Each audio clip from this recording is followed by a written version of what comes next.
فلا يخفف عنهم العذاب ولا هم ينصرون. صدق الله مولانا العظيم وصدق رسوله النبي الكريم الأمين. اللهم صل على سيدنا ومولانا محمد وعلى آل سيدنا ومولانا محمد وبارك وسلم وصل عليه. صلاة وسلام عليك يا سيدي يا رسول الله وعلى آلك وأصحابك يا سيدي يا حبيب الله. کل کے درس قرآن میں ہم نے اس موضوع پہ گفتگو کی کہ انبیاء بنی اسرائیل نے اپنی قوم سے جن عقائد پر ایمان لانے، معاملات اور عبادات کے جن احکام پر کاربند ہونے اور اخلاق کے جن اصولوں کو اپنانے کا پختہ وعدہ لیا تھا، اللہ تعالیٰ انہیں اسی کی یاد دہانی کرا رہا تھا،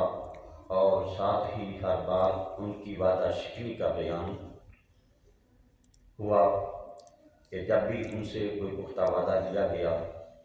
تو پختہ وعدہ کرنے کے بعد پھر وہ اپنے وعدوں کو توڑ دیتے تھے. اور ان کی اس وعدہ شکنی کا بیان کیوں کیا گیا؟ اس لیے کہ شاید وہ آئندہ سے ایسی غلطیوں سے پرہیز کرے. اور پھر ان کو یہ حکم دیا گیا کہ تم نے اپنوں کو قتل نہیں کرنا، وطن سے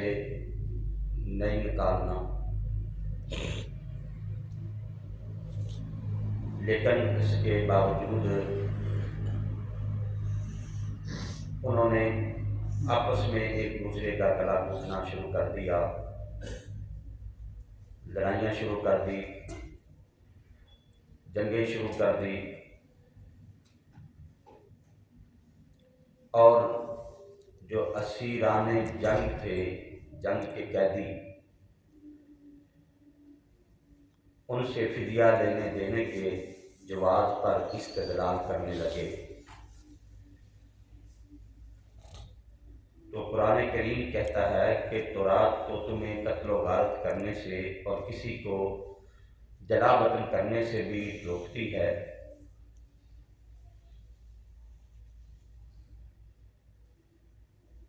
وہ حکم تو تمہیں یاد نہ رہا، اور جب روپیہ پیسہ لینے دینے کا سوال پیدا ہوا تو تمہیں تورات پر عمل کرنے کا شوق پیدا ہو گیا. قرآن حکیم یہ بتا رہا ہے کہ جب تورات کے اندر اللہ پاک نے حکم فرمایا تھا تمہیں کہ اپنوں کو قتل نہیں کرنا، جلا وطن نہیں کرنا، جنگ نہیں کرنی، تو وہ تو تمہیں یاد نہ رہا. اور جب پیسے کے لین دین کا سوال پیدا ہوا کہ جو جنگ میں قیدی بنائے گئے تھے ان سے فدیہ لینے دینے کا وقت آیا، تو پھر یہ تورات کے صفحات کو کھول کر پڑھنے لگے کہ اس میں قیدیوں کا جو فدیہ ہے وہ کیا ہے. تو قرآن حکیم جو ہے وہ یہ جوڑتا ہے کہ تمہیں پہلا حکم تو یاد نہ رہا، اور اب جو پیسے کا لین دین آیا ہے تو اب تمہیں تورات یاد آ گئی ہے. اللہ اکبر. تو تم اپنی طبیعت کے موافق عمل کرتے ہو، یعنی بعض حصے پر عمل کرتے ہو اور بعض کو چھوڑ دیتے ہو. وہ حصہ جس پر عمل کرنا نفس پر گراں معلوم ہوا، یا جس پر عمل کرنے سے مادی نقصان کا اندیشہ ہوا، مادی نقصان یعنی دنیا داری، دولت، اس کا نقصان کا اندیشہ ہوا، اسے چھوڑ دیا تم نے. ہم قرآن پر ایمان رکھنے والوں کے لیے بھی اس میں درس عبرت ہے. ہمیں بھی چاہیے کہ جو اللہ رب العالمین نے قرآن حکیم کے اندر احکامات نازل فرمائے ہیں ہمیں چاہیے کہ ہم اس پر اچھے طریقے سے کاربند رہیں، اور یہ نہ ہو کہ کہیں اپنے مفاد کی خاطر جس طرح یہودی کرتے تھے کہ جو چیز ان کو اچھی لگتی اس پر عمل کر لیتے اور جو چیز اچھی نہ لگتی اس کو چھوڑ دیتے تھے۔ اللہ تعالیٰ ہمیں اس چیز سے بچنے کی توفیق عطا فرمائے۔ آگے فرمایا جا رہا ہے اولئک الذین اشتروا الحیاۃ الدنیا بالآخرہ، یعنی یہ وہ لوگ ہیں کہ جنہوں نے خرید لی ہے دنیا کی زندگی آخرت کے عوض، یعنی انہوں نے آخرت کی زندگی پر دنیا کی زندگی کو ترجیح دی ہے۔ آخرت کی زندگی انہوں نے کچھ نہیں سمجھی اور دنیا کی زندگی کو سب کچھ سمجھا ہے۔ فرمایا فلا یخفف عنہم العذاب ولا هم ینصرون، تو نہ ہلکا کیا جائے گا ان سے عذاب اور نہ ہی ان کی مدد کی جائے گی۔ بار بار اللہ رب العالمین ان کو سمجھا رہا ہے، لیکن یہ بار بار وعدہ کر لیتے ہیں لیکن اس کے بعد پھر عہد شکنی کر دیتے ہیں، توڑ دیتے ہیں وعدے کو۔ آگے فرمایا جا رہا ہے وَلَقَدْ آتَيْنَا مُوسَى الْكِتَابَ، اور بے شک ہم نے عطا فرمائی موسیٰ علیہ السلام کی کتاب، وَقَفَّيْنَا مِن بَعْدِهِ بِالرُّسُلِ، اور ہم نے پیدر پہ ان کے پیچھے پیغمبر بھیجے۔ مسلسل پیغمبر جو ہیں وہ انسانیت کی رہنمائی کے لیے آتے رہے۔ وَآتَيْنَا عِیسیٰ ابْنَ مَرْیَمَ الْبَیِّنَاتِ، اور دی ہم نے عیسیٰ ابن مریم کو روشن نشانیاں۔ حضرت عیسیٰ علیہ السلام جو کہ حضرت مریم کے بیٹے ہیں، اللہ فرماتا ہے کہ ہم نے ان کو روشن نشانیاں عطا فرمائی۔ وہ روشن نشانیاں کیا تھی؟ وہ آپ کے روشن معجزات تھے، جیسے مادرزاد اندھے کو بینا کر دینا، یعنی اندھا جو آپ کی بارگاہ میں آتا تھا تو آپ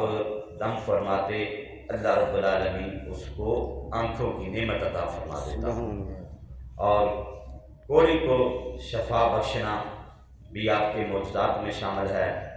اور وَأُحْيِي الْمَوْتَى بِإِذْنِ اللَّهِ، اور مردوں کو زندہ کرنا بھی آپ کے معجزات میں شامل ہے، آپ مردوں کو زندہ بھی فرما دیتے تھے۔ اور وَأُنَبِّئُكُم بِمَا تَأْكُلُونَ وَمَا تَدَّخِرُونَ فِي بُيُوتِكُمْ، اور حضرت عیسیٰ علیہ السلام غیب کی خبریں بھی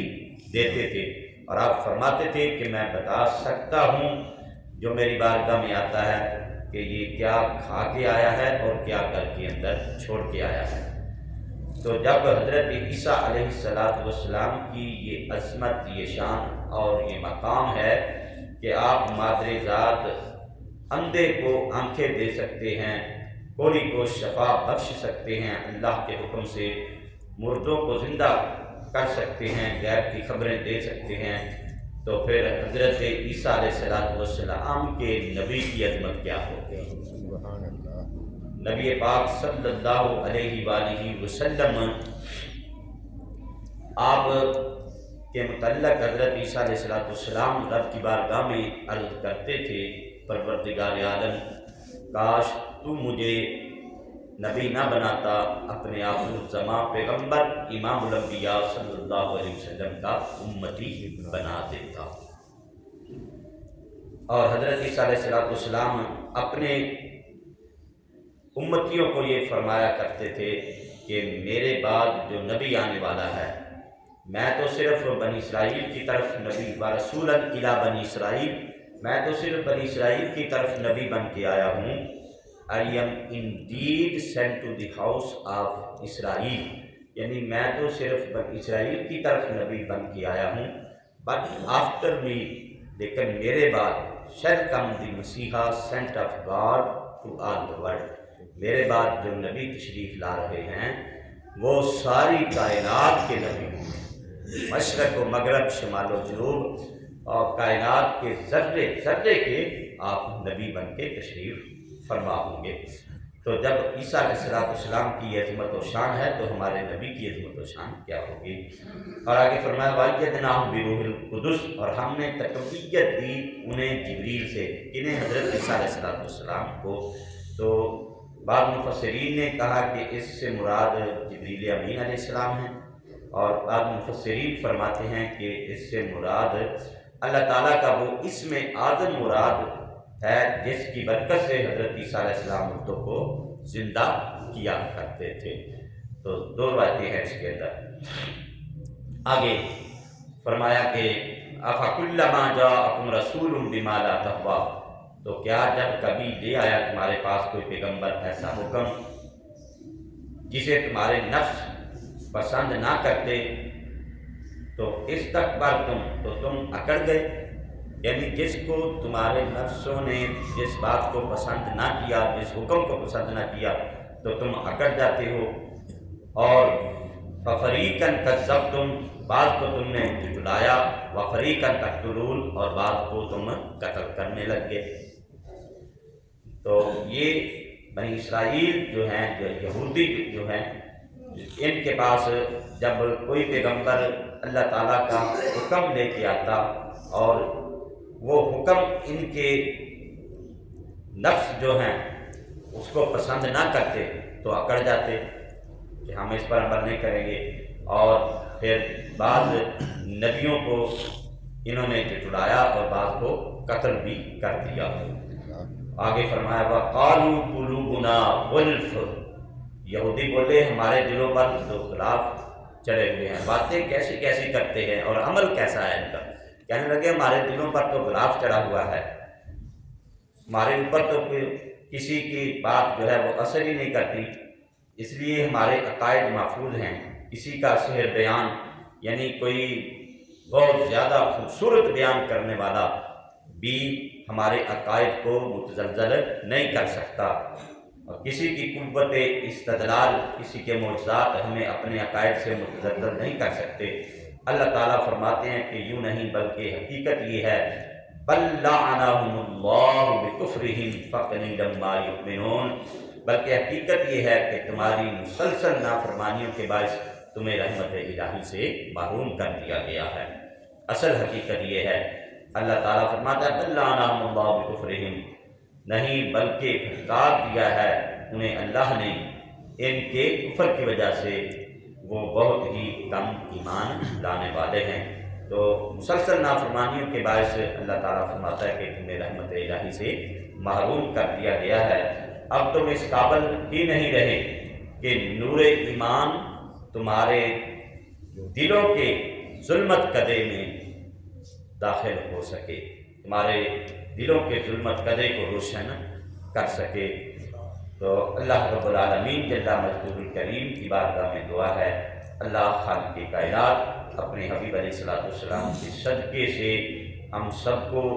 یہ واقعات سن کر عبرت اور نصیحت حاصل کرنے کی توفیق عطا فرمائے، آمین ثم آمین، وآخر دعوانا ان الحمد للہ رب العالمین۔ الصلاۃ